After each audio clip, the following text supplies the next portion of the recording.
Good morning, members, and welcome to this meeting of the Finance, Procurement and Transformation Committee. We have a number of important reports to consider this morning, and I anticipate we'll deal with the business in our usual efficient manner. Just a reminder, this meeting is being live streamed and recorded and will be made available for viewing through our Council's website. Should you wish to contribute to any item, you should write speak in the Teams chat function, and you will be invited to speak in order about new issues. The usual standard orders apply, including that any votes will be undertaken by roll call. If any member is to leave the meeting for any reason, can I remind you to either write leave in the Teams chat function or actually just leave the Teams meeting. I would also advise members that I've agreed 2 late items of business today. These reports were circulated to members yesterday. The reports reflect a very fast-moving position of the restart of our economy and the wider region from the pandemic, hence the need to consider them today. Item number 1 on the agenda is surrounding apologies and Chair's approval of members' remote participation.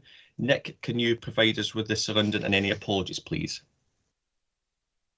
Thank you, Chair. I've not received any apologies this morning.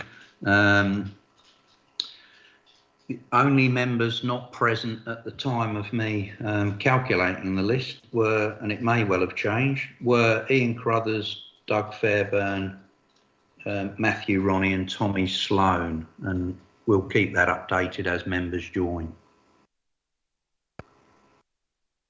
Okay. Thank you, Nick. I confirm my agreement to the participation of all members to participate remotely. Item number 2, is there any declarations of interest?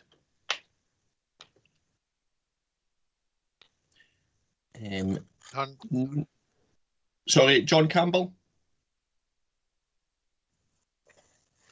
Yeah, I declare that I'm a member of this Westlands board. I'm trying to look which item it is. I think it's 6. Is that correct? Okay. But I will stay in the meeting now. 7. Okay. Yes. Thanks, Chair. Okay, is there any other declarations of interest? Nope. Okay, we'll move on to item number 3, which is the minute of the previous meeting. Are we happy to approve the minutes of the meeting held on the 11th of February 2021? Agreed. Cheers, Jock. Item number 4 is the COVID-19 Discretionary Business Support Fund request for funding. This report sets out a request from the Economy Resources Committee for the allocation of funding required to ensure all eligible applicants to the Council's discretionary fund can be supported. Economy Resources Committee have considered this matter on the 26th of January and again the 23rd of March this year, including advice on the resources required to ensure all eligible applicants to the discretionary fund could be supported. Economy Resources Committee agreed to request an allocation of funding of up to 700k from the COVID-19 funding provided in 2020-21. To meet this need, Steve Rogers is here to assist if members have any questions, and I will open it up for any member questions.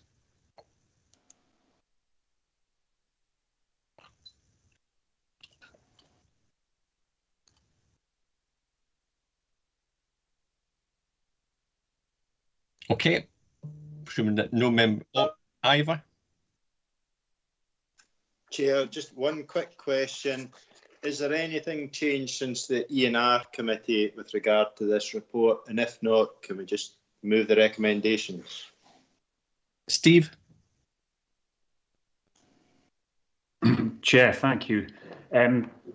The only change really has been that some of the numbers have firmed up somewhat since the scheme was closed down. So we are now sitting with a potential further payout liability of up to 900,000. We have 600,000 left from the original Scottish Government allocation of 3.8 million. We are still receiving appeals, and obviously we can't prejudge or predetermine what the outcome of those might be, but we're certainly confident that the additional 700,000 that's requested would more than cover any additional liability to allow us to continue to provide that support, Chair. Thank you. Ivor, has that satisfied your question? Yes, happy to move the recommendations. Okay. I'll just move to the recommendations as nobody else wants to come in. Is everybody happy to agree to the recommendation to the request from Economy Resources Committee? Agreed. Okay, item number 5 is UK government funding. This report updates elected members on recent announcements of funding from the UK government which relate to all parts of the UK. We're being asked to consider action by the Council to secure investment for our region and for local priorities through these funds. Lorna Meehan is here to answer any members' questions. Understanding Order 17.3, I've agreed that Councillor Scobie can address the committee on this paper for up to 2 minutes. I will let Councillor Scobie speak first and then open it up for committee member debate. Willie, are you there? Trying my best, Chair. Can you hear me? Yeah, can hear you, Willie. Right. Thanks, Adam, for letting me in. And obviously, we've rehearsed this whole issue of the A77 and the A75, and it's come up in this report. There are a number of issues contained therein that we've got to have a bid in by the 18th of June 2021, and then the funding round would be autumn 20 or the same year as to whether we've been successful. I'm really concerned about the A75, A77 both putting in a bid, and there's reference to joint constituencies by MPs supporting the bid, and that would be required for the 75 as it would be for the 77. And again, you can only have 3 bids, one being transport, and it's working up that bid to be able to succeed in the levelling up through the Hendy report that's running concurrently with this report. And it's to work up the bid for the 75 and indeed the 77 on whether we seek some assistance or support from South Ayrshire Council to do the 77 and we do the 75. We could either do that through the North Channel Partnership or the group that we have set up where we're working alongside South Ayrshire Council. Is really to ask what is the best approach to this in terms of getting the maximum benefit from the Levelling Up Fund, being for the 75 and the 77, both which require the improvement and the upgrading. I note in the report that it talks about a bid between 20 and 50 million pound.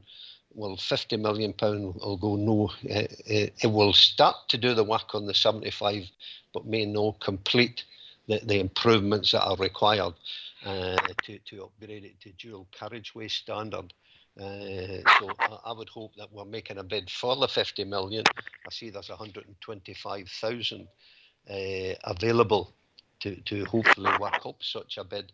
It's really this whole complex issue in the report of what's the best approach, and maybe seek some advice and assistance from officers on this one, Chair, both for the 75 and the 77.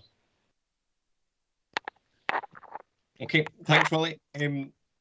I suppose, the report is here because it is some new funds that are on stream. There's obviously a tight deadline, and what we're really looking to do today is to set off that process to allow officers to go up and start to look at pulling together what would be a successful bid, because there doesn't seem to be a bottomless pit, and we also need to do that in conjunction with other local authorities as outlined in the report.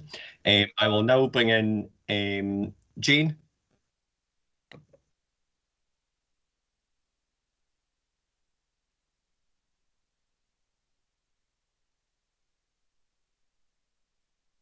Sorry, I'm here. I was on the wrong page. Adam, it's to do really the issue on I suppose following on from what Councillor Scobie was talking about. 3343 suggests that the council looks to develop its approach and seeks to develop bids for the future phases of the fund. Have we got absolutely nothing that we could bang in at this stage, really just to put our foot in the door? Because people are going to be in the same sort of situation as we are. And as you know, it's the squeakiest wheel that gets oiled the first. And I would strongly suggest that if we've got something, even if it's in some shape or form, that we should bang it onto the table now. So I ask whether really seriously there could be something. Lorna. Thanks, Chair. Thanks, Councillor Maitland. I mean, the advice in the paper is brought to you on the basis that discussions with UK Government civil servants is that while the bidding process is short for this very first phase, there are a number of phases and a number of opportunities for the Council and any other local authority to bid for the funds on the Levelling Up Fund. It's important to note that the requirements of a bid are quite substantial in terms of the consultation on a bid, the support for the bid in the community, and indeed the technical details required of that. And our recent experience working through the requirements to seal a final deal for Borderlands demonstrates for us as officers the significant amount of work that's required to do that. The other point I would probably raise with you is that we want to be able to maximise the opportunity for this region from that process through the Levelling Up Fund. It's bids up to £20 million for the places and up to £50 million for transport and infrastructure projects as well. It's the size of the opportunity for the region is almost the same as Borderlands again for the region, for those sizes of projects, if we can establish them with member support, with support from communities, with support from local MPs and their constituencies. So there's a significant amount of work to do to achieve, I think, the most optimised bids for each of the two constituencies, places, and one in terms of transport as well for the region.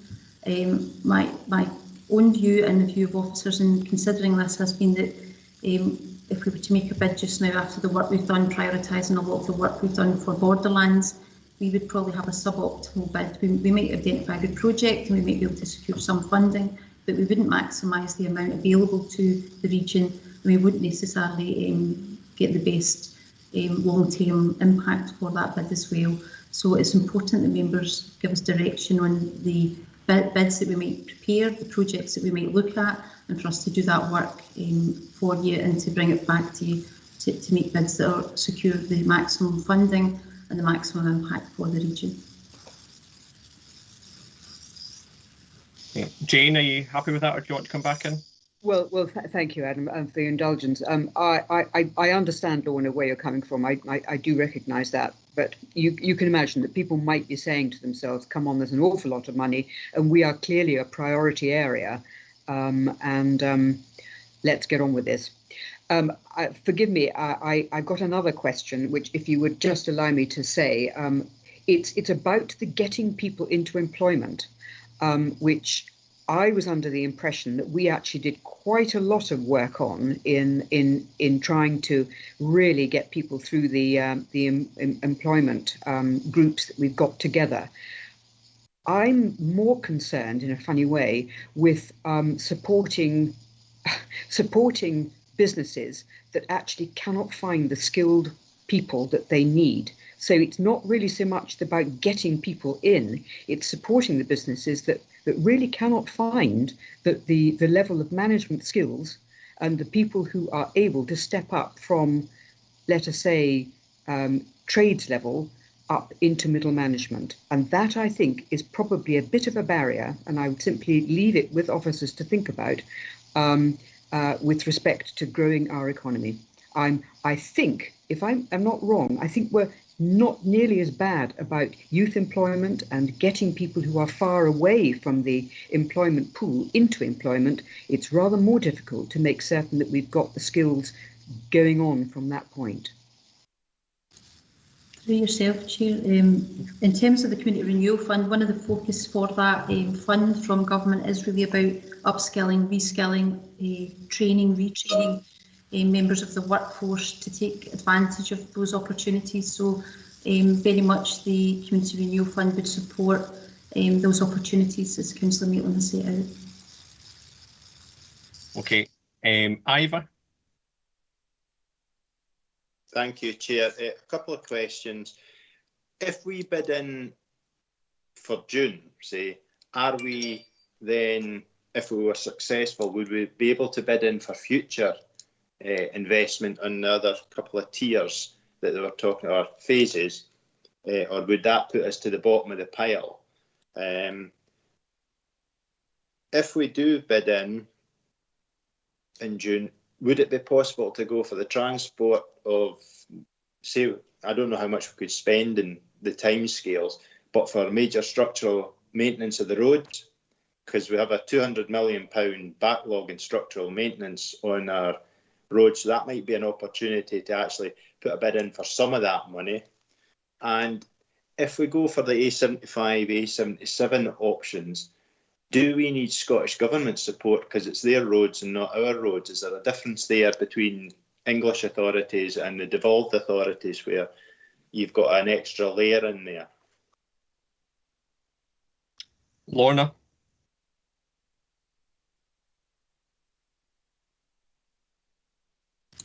Thanks, Chair. So the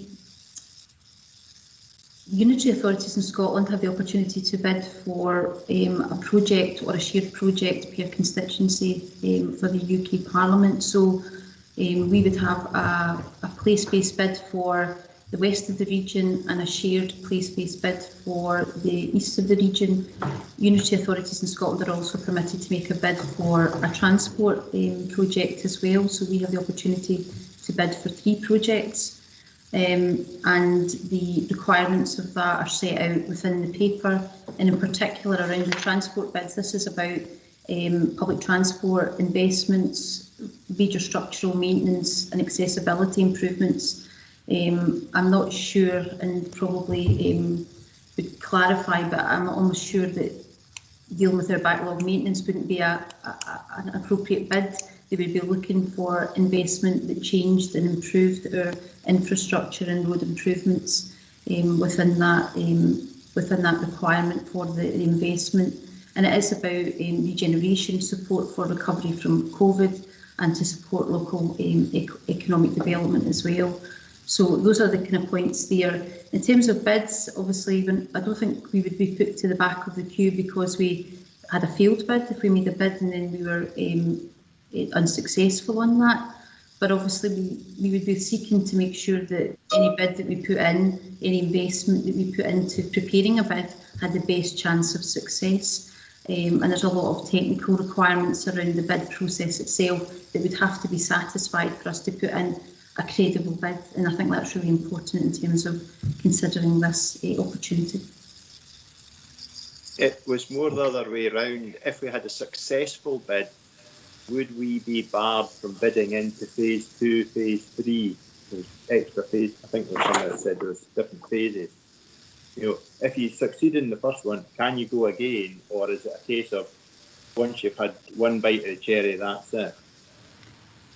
We could have up to 3 successful bids. 2 of those places, as I explained, and 1 on transport. But you wouldn't be able to have 2 transport bids. It would be on those 2 place-based developments and 1 on a transport development. Okay, thanks. Rob? Thanks, Chairman. An observation and 2 questions, if I may, briefly. The observation clearly that both I think yourself and Lorna have identified that clearly in the east of the region it won't be as straightforward as us simply coming up with a proposal. Naturally, that will have to be a joint effort. In fairness, we have probably something of a head start so far as that's concerned because we have the contacts and the experience in working across local authority boundaries through borderlands. That, of course, doesn't apply to colleagues in South Lanarkshire. So, you know, manifestly there will be some work to be done there in order to satisfy the requirements of the funding programme. My 2 questions are firstly on alignment. Clearly there is potentially quite a lot of funding likely to be made available and already being made available. There is also the question of the Union Connectivity Review. Now, I'm not clear at this point what resources will be aligned to the recommendations of that review. I think that remains to be seen. But clearly that might be, in our specific circumstances not least, a material consideration when it comes to what we would wish to put a bid in terms of transport. There's also, I guess, the absolute certainty, I would assume, that every party that's seeking election to the Scottish Parliament will probably have some sort of commitment in terms of further funding to resource redevelopment, regeneration, economic restart, packages of that nature. I can't conceive under the circumstances that that any would not do so.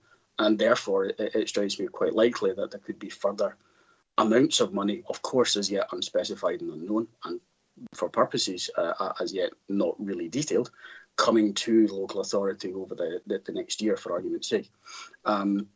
This, therefore, is probably quite a difficult question. How do we best align what we are trying to, or what we will wish to bid in for, so far as this levelling up fund is concerned, with any intel we can pick up about what future funding may be coming our way, specifically, I guess, so far as transport is concerned with the Union Connectivity Review, but I guess also in terms of potential future funding for regeneration, restart, etc. And the second question, I guess, is a lot shorter. Those of us in the NR committee have seen the huge amount of detail that was required by the Treasury for business cases to support the Borderlands deal. For a levelling up fund application, are we being asked to submit that sort of volume and detail of supporting information, or is it a bit less than that? I guess in layman's terms. Thank you, Chairman. Lorna. Thank you, Chair. So on the first point, I think that's a point well made. The ability for us to use this fund and potentially other funds to lever a bigger amount into projects or identified bids is quite significant. It's fair to say that we expect further investment in economic support and regeneration and support for local communities from Scottish Government as well. So there's an opportunity there, and we've done that on a much smaller scale quite successfully with a Regional Capital Grant Fund. So that's been an approach we've taken. So Councillor Davidson's point about how do we align that, I think we have to go forward in developing bids for this fund as suggested in the paper, but with a keen eye to what's coming. We'll get good intelligence, there's good debate through COSLA on these matters, and we'll look to optimise the amount we can attract to the bids through any funding that we can do at that point. In terms of the Borderlands business cases, Councillor Davidson's absolutely correct, significant amount of work at strategic and outline business case level, and we're obviously moving into full business case level through the Treasury Green Book requirements.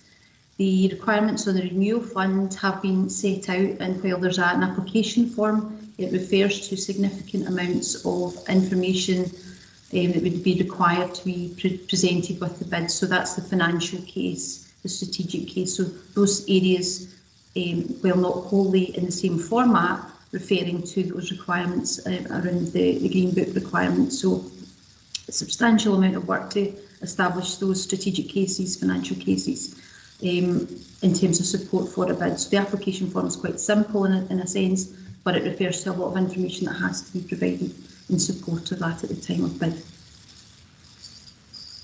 Okay, Richard. Thanks, Chair. When you look at all these funds, it sounds great, and you think all the potential it has to improve Dumfries and Galloway right from one end of the region to the other. But then you look at the small print, and there's lots of caveats and obstacles and lots of bureaucracy before you get your hands on the money. So ideally, the government should hand the money over to the local authorities and let us get on with it, because we know the priorities within the region, and there's no shortage of projects within the region which you can support, but obviously that's not the case. As Councillor Hislop says it'd be great to put in a bid if we could at this round, but I think the reality is that we're not in a position to do that. We've taken key people from the regeneration team and put them on to support local business grants to support that process. Perhaps we should have looked 6 months ago. We should have said, well, the long term is the priority as well, because we need to have plans in place for our local communities. I did send a email to senior officers suggesting that we could outsource some of the work on the grants, but I didn't get a reply to that. But I think we need to get that regeneration team up and working now, because there's so much to do. there's so many communities where we need to support them and to get the projects in place, not just for these bids, but for the Borderlands Place project as well. Okay. So I'll finish there with a question. That's probably just a statement. You probably get a response from that, but it's quite a complicated process. All these funds are quite complicated. I don't know if a sort of crib sheet could be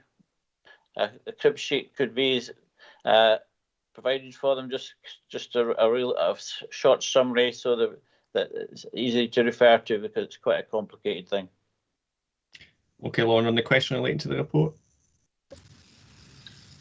Thank you, Chair. Thank you, Councillor Brodie. So we will provide information on the 3 separate funds for members. The government have just published last week some facts on the Levelling Up Fund, so it's very much a moving parts at the moment at a government level.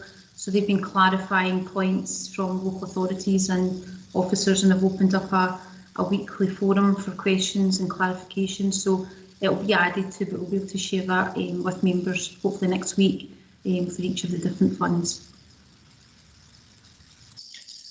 Okay, Tommy.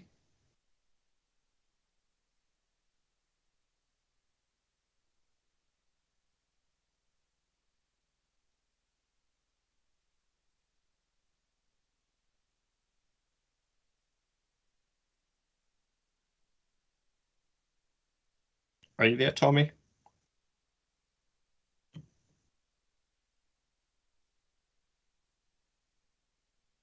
Okay, I can come back to you. Elaine?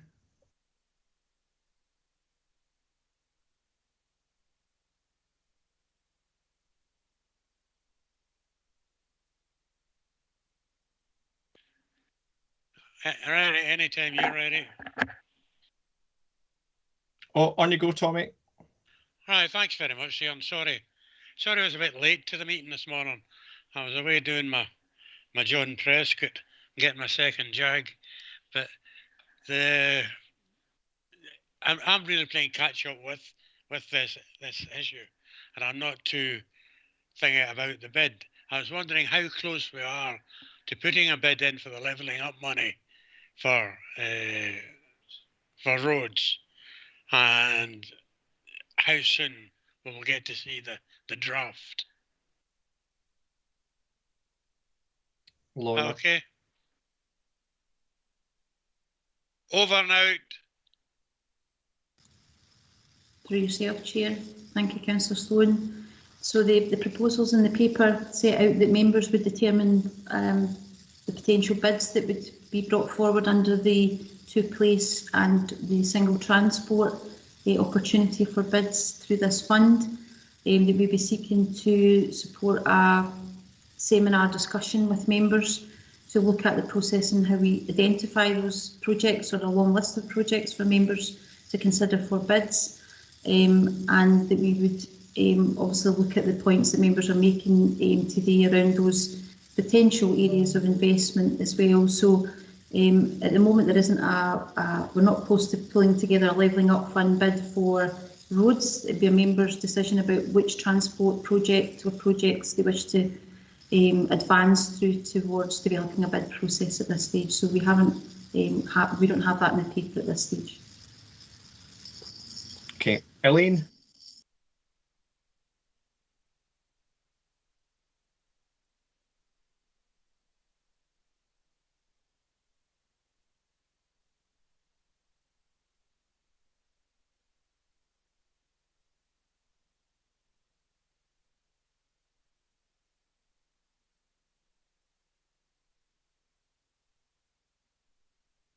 I'll just give Elaine another minute because I'm conscious that she's the last person I want to speak before I move on to recommendations.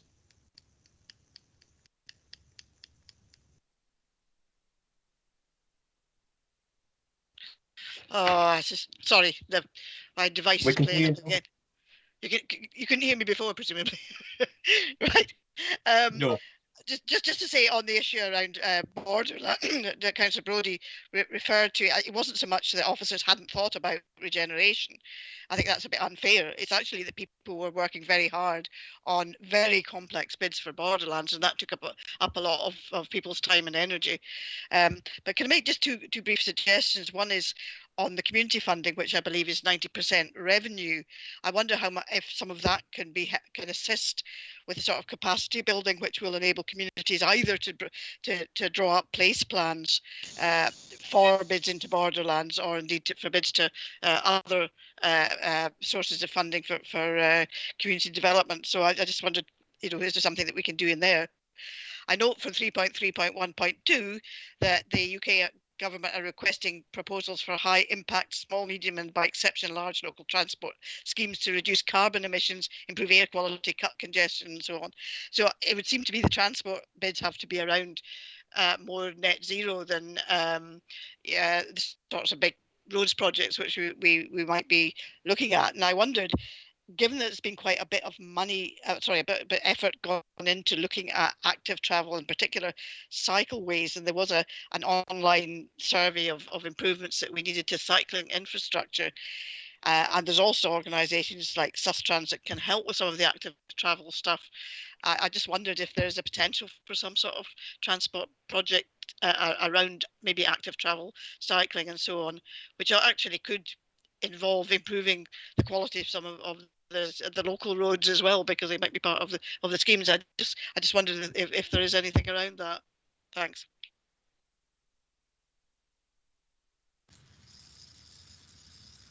For yourself, Chair. Yeah. Thank you, Councillor Murray. Yes, I think absolutely. There's obviously some of the work that's ongoing just now on 20-minute neighbourhoods as well, and the investment the council has made through the pandemic and previous to the pandemic to support active travel arrangements within our communities. There's also, as Councillor Murray has picked out, the requirement around carbon reduction and climate contribution as well. So obviously there's the opportunity to look at how we support a network or support e-charging points more vociferously across the region as well. So there's a number of projects and potentials that officers would sketch out and bring towards that discussion with members to start to crystallise a number of potential bids around these areas. Okay, Fiona wanted to come in on that point too. Thank you very much, Chair, and good morning, members. Just a couple of points to make in supplement to Lorna's points. First of all, I think it would be important that, subject to the decision taken by committee today, then there be discussion with the members of Parliament on the Council's intended actions, just so that members of Parliament are fully versed on the reasons for the Council taking the action it is if these recommendations are to be supported. I think the second thing would be, and picking up on Councillor Scobie's point about the partnership work you have with neighbouring councils anyway, all of these roads go somewhere. And it would be really important that we have an understanding of the bids that other councils who neighbour us are going for. One, so we can fit in round about that and we get high level impact for South West Scotland. So it may be, Chair, that you just wish to supplement these recommendations with that point about agreeing that there'll be meetings with the members of Parliament, which would be clearly undertaken at political level, and that you remit us as officers to be working with neighbouring councils, both in terms of their own bids and how we might join up in making any submissions. Thank you very much, Chair. Okay, thank you. Elaine, you wanted to come back on that point?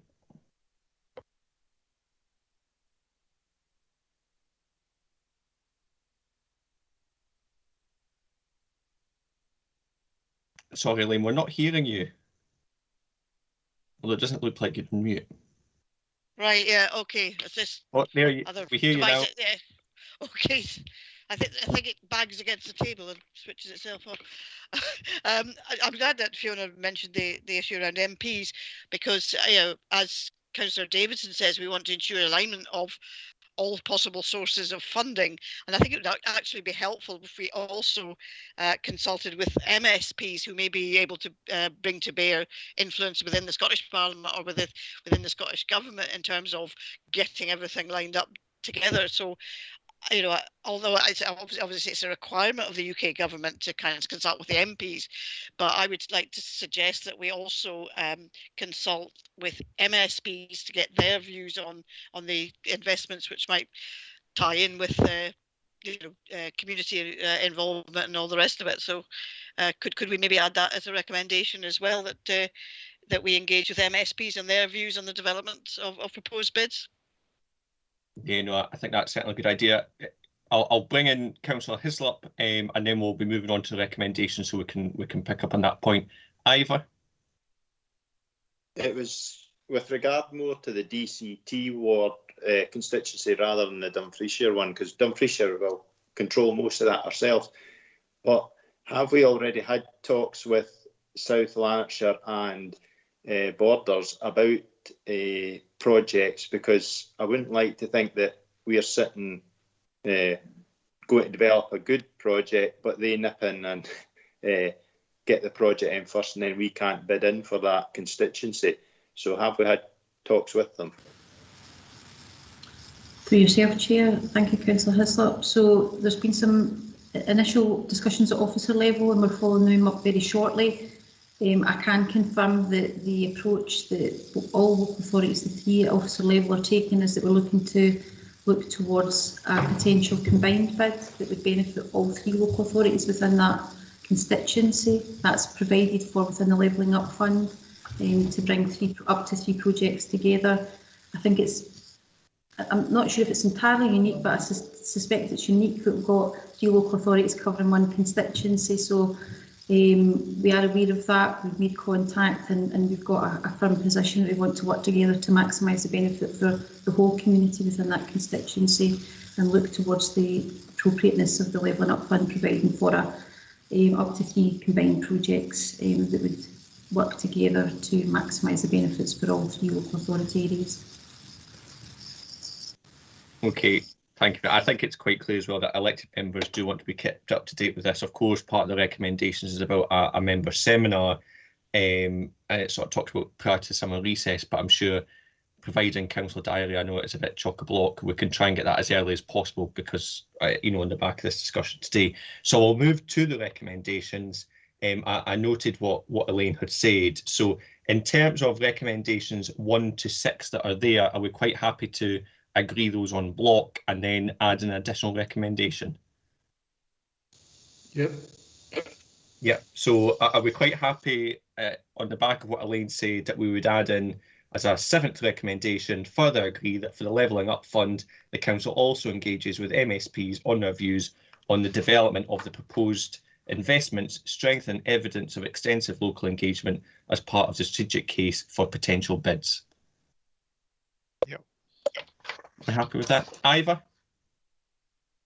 Does that cover the points that Fiona Lee's made with regard to authorising officers to go into discussions with neighbouring authorities, just to make sure that it's within there as well, with regard to non-conjoined constituencies when we're looking at East Ayrshire, South Ayrshire, maybe if we're looking at projects in the A77, does that cover the points there?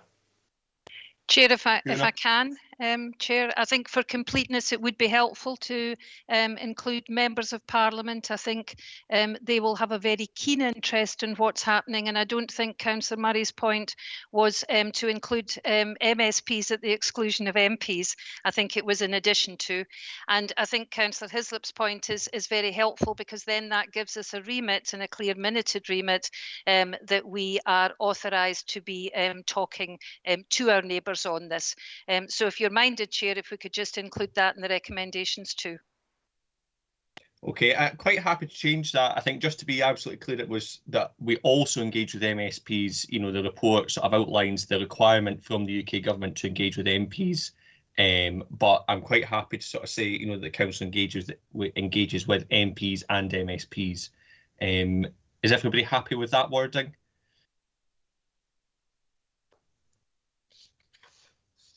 Okay, I'll take that as a yes. Thank you. We'll move on to agenda item 6, which is a review of the internal financial procedures and procurement standing orders. This report provides the first update on the agreed implementation plan to address the recommendations from our review of internal financial procedures and procurement standing orders. At our last meeting, we approved this plan and allocated resourcing over the next 2 financial years to ensure our recommendations would be delivered. Paul Garrett, Vlad Valente, Mike Shepley and Laura Meehan are here to assist members with any questions, and I will open up to member debate at this point.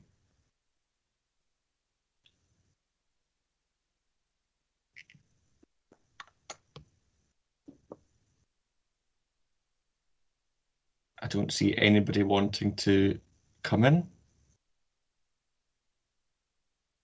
So I will move to the recommendations. And as members are happy to review the first update on the implementation. Oh, sorry, Jane. Sorry, I'm trying to swap between all these pages. My apologies. Yeah, it was 15.1, recommendation 15 on culture. And I'm looking at, we've got a kind of yellow status on that. And I just wonder if we can maybe comment on that. Yeah, it was, do you see the one I mean? It's on page 20 of our extra papers, our coloured papers. And it was with respect that would be a member officer working group. And work would be directed through this group, programme dates would be updated, etc. I wonder if we can possibly just have a little bit of comment on that, please, about how we're getting on. Yeah, so either Lorna, Vlad or Mike want to just comment on that? I'll pick that up in the first instance, Chair. In establishing the recommendations, Councillor Maitland very clearly has picked up that one of the areas we needed to address was around culture change, activity to support that led at an officer level. I think the decision taken at full council on 25th of March clearly set out a position to establish a member officer working group that would provide that leadership around culture change and support for the changes that members were seeking across the wider aspects of the trunk road contract and the emerging findings from that. So that's been updated on that basis, and obviously we will take direction through the member officer working group when that's established. So that's why this is at amber at the moment, but we're keen to get moving on that as soon as we have clarity on the approach. That's helpful, Adam. It's about the whole business about compliance and openness and questioning. We really need to drive that forward. Let's not lose any momentum. No, absolutely. Jock.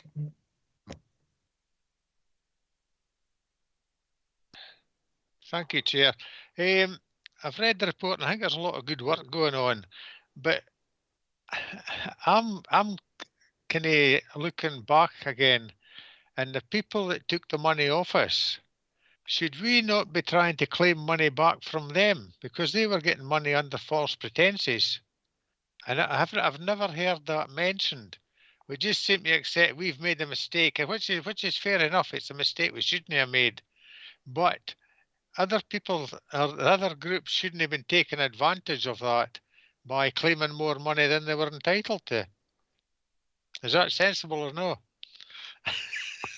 I'll refrain from commenting on whether it's sensible or not, but Jock, obviously that was part of the actual trunk road investigation report, which isn't really what we're considering today.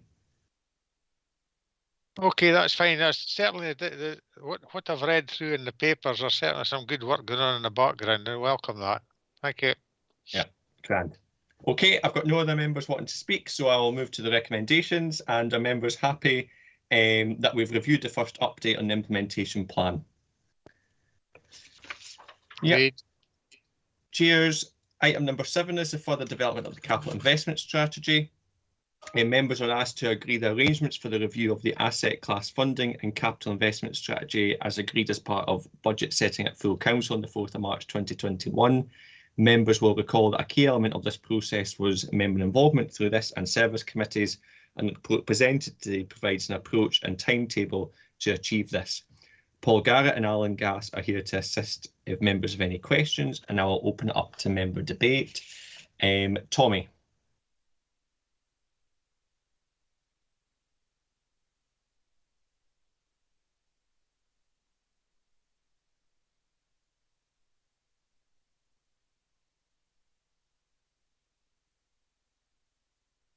Are you there, Tommy?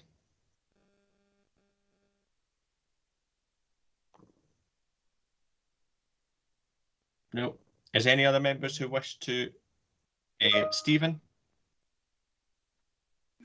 Thanks, Adam.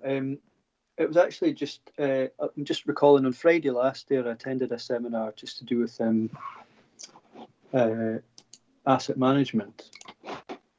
Now, I think that was maybe only for members of it. It was office accommodation strategy, but it all falls under that umbrella of asset management in the longer term. I mean, the attendance at that was incredibly low. I thought it would be an area of interest for a lot of elected members, but there's maybe half a dozen members there. Now, I appreciate it might have been limited by the parent committee, but I think elements like that, and it's touched on in this paper as well, really all elected members, not just this particular committee, should be getting access to that event and encouraged to attend. Because I think I'm speaking over somebody else, Chair. But anyway, the point was really just about including all members in any events relating to the asset class management. Okay, I'm sure that point's been noted, and I think Councillor Maitland also speaks for me. I wasn't invited to that seminar either. Tommy, are you wanting to come in at this point?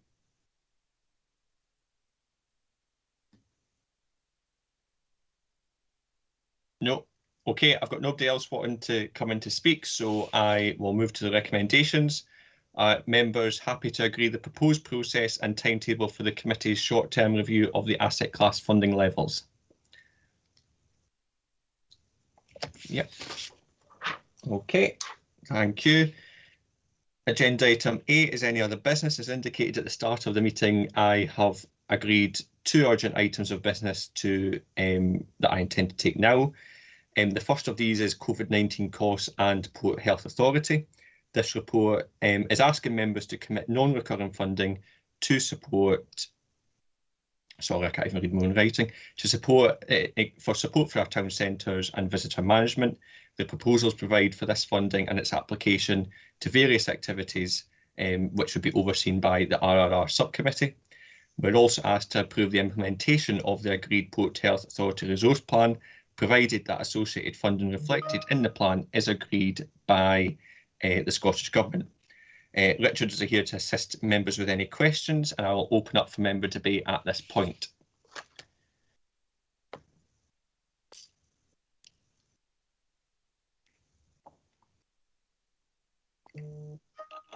Katie.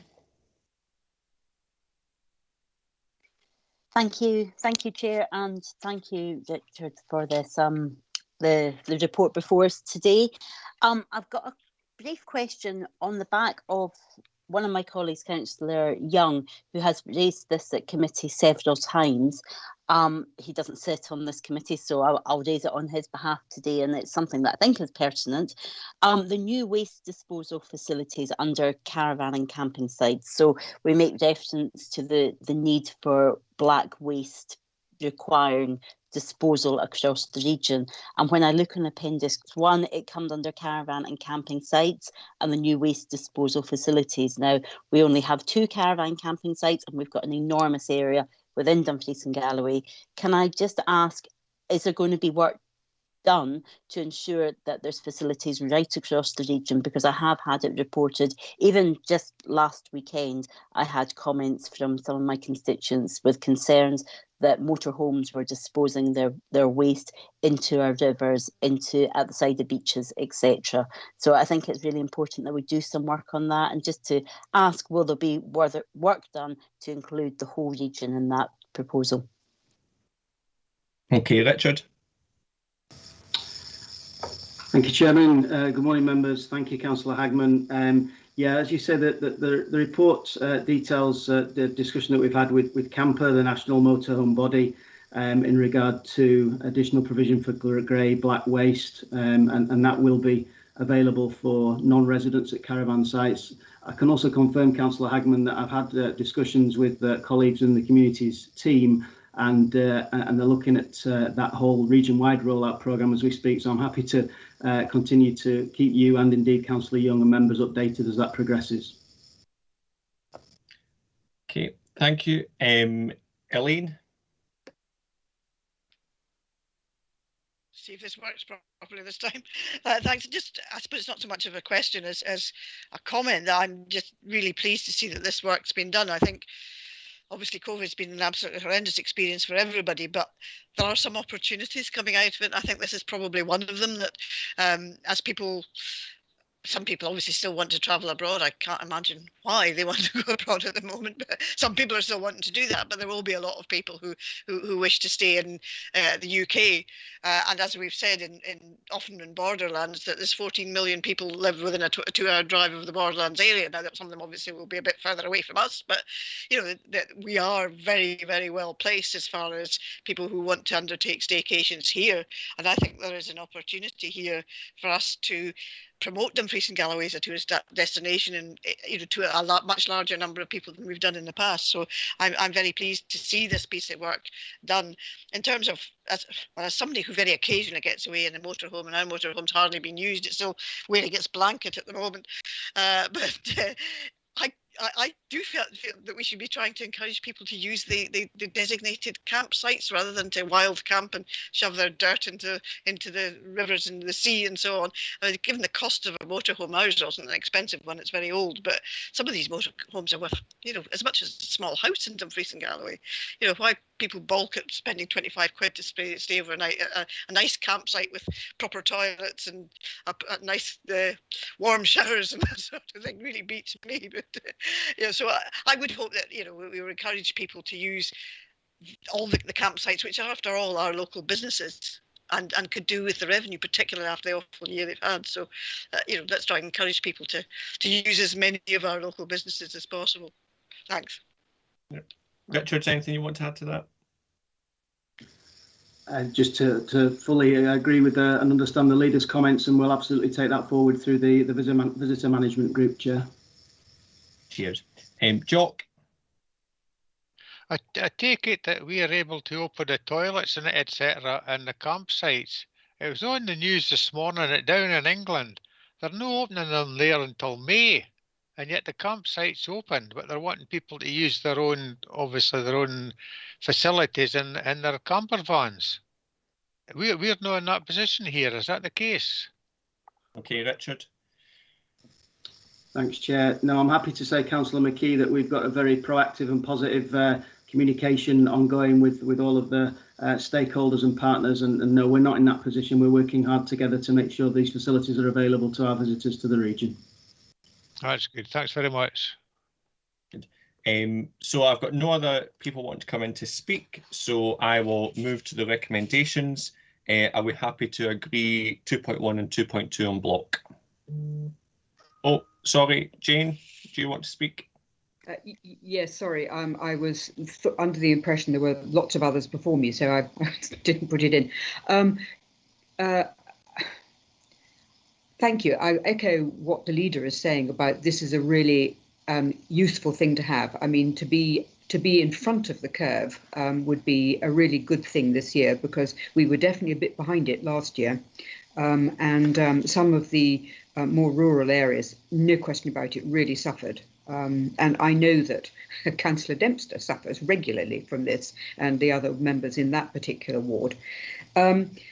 what I wanted to ask you through you, Chairman, is to ask about the ambassadors, the centres, the ambassador role for the town centres.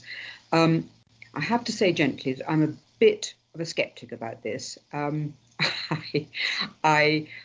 not sure about what their role really is. I have to tell you that in Kirkcudbright, which is the place that I think probably they would be centred, I went to the butcher and the baker and the next best thing to the candlestick maker, and nobody had even heard of a town centre ambassador. They really didn't know about it. So it's not having the impact that we want it to have. And I would just say at this stage, is it actually value for money? Could we put that money in my ward in particular to more of a ranger service? I think there are probably higher priorities than a town centre manager. I leave that with you. Richard. Thank you, Chair. Thank you, Councillor Maitland. Couple of comments in response.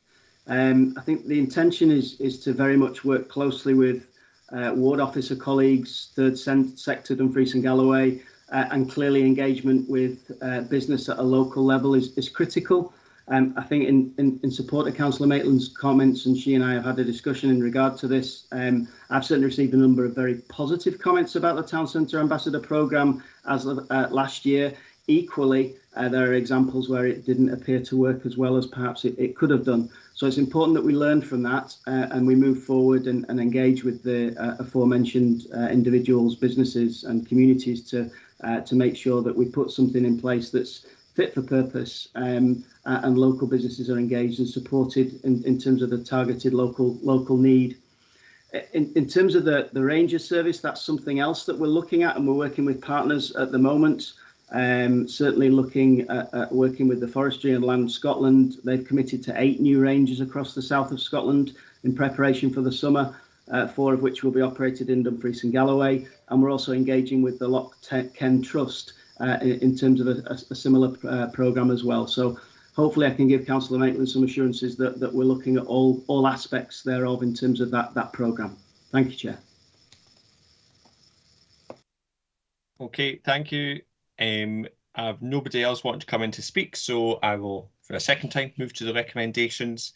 Are we happy to agree 2.1 and 2.2 on block? I'll take that as a yes. Agreed. The secondly item of business is a temporary revision to the Treasury Management Strategy.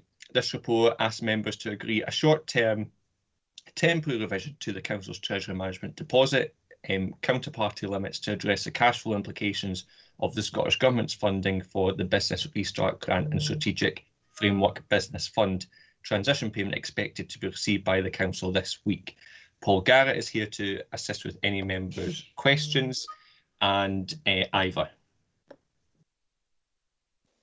Is there any way that in the future we could delegate this to the head of finance and the chair and vice chair to implement this, if it was, because it seems to happen rarely and it's the sort of COVID situation that's happening, and we could bring a report back to a meeting, because I don't know if we can't get a meeting, do we then breach our codes and then it's a sort of slap in the wrist? But if we could have something that we could put in because it's needed to happen on these 2 rare occasions last year and this year, we could maybe look to the future to have that ability.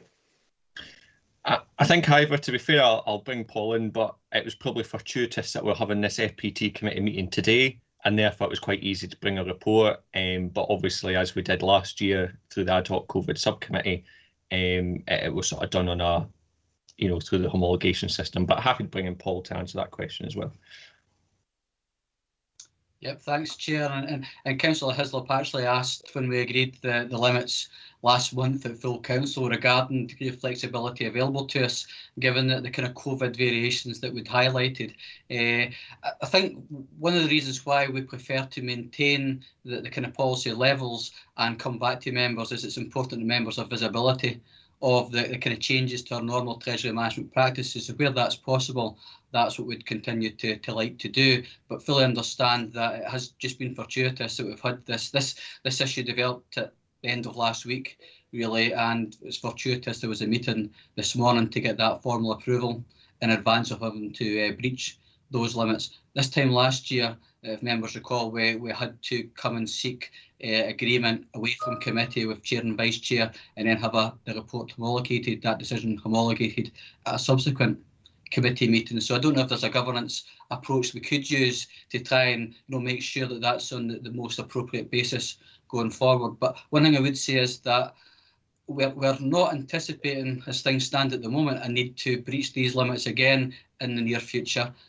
However, obviously these things do develop fairly quickly, so I can't rule it out. But certainly if there's any kind of governance approach that would allow us to agree these things in a way that keeps members aware of what's being done, that's not in line with the normal practice, but allows things to be done at the right times, then I'm happy to support that. Okay, Stephen.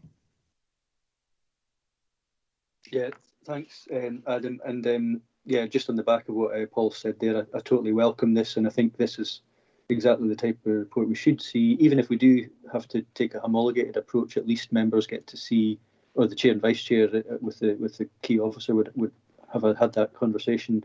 This would have allayed a lot of the concerns about the issue around the £3 million pension transfer for cash flow management, had we seen something like this or a homologated report, and hopefully that this is a way of demonstrating good practice going forward. So I fully welcome this report. Thank you. Okay, John. Yeah, thanks, Chair. Yeah, Stephen's actually asked one of my questions, so I'll just stick to the second question, which is you're saying that no later than Friday the 23rd. I mean, are we being a bit ambitious there, or would you need a longer period, Paul? Paul? Yeah, thanks. We're certainly hopeful of it being in consultation with colleagues that are dealing with business grants process that these payments will be made next Monday. That's the Scottish Government's expectation, and we are confident that will be the case. So I think that giving us to the end of the week gives us sufficient flexibility. If there was any issues or delays, we would come back to members, but as things stand at the minute, we anticipate being back within the limits early next week rather than towards the end of the week. Thank you. Okay, thank you. I've got nobody else wanting to come in, so I'll move to the recommendations. Are we happy to agree 2.1 and note 2.2 on block? Agreed. Okay, thank you. Agenda item 9 is the Local Government Scotland Act 1973. We are being asked to consider the adoption of resolution to exclude the public from the meeting in terms of section 50A4, paragraphs 6 and 9 of part 1 of Schedule 7A of the Local Government Scotland Act 1973. Are members happy to adopt a resolution to exclude the public? Agreed. We Okay, need to change the channels now, don't we? We do. I will ask Nick to come in and tell everybody what to do to make sure we do not lose anybody.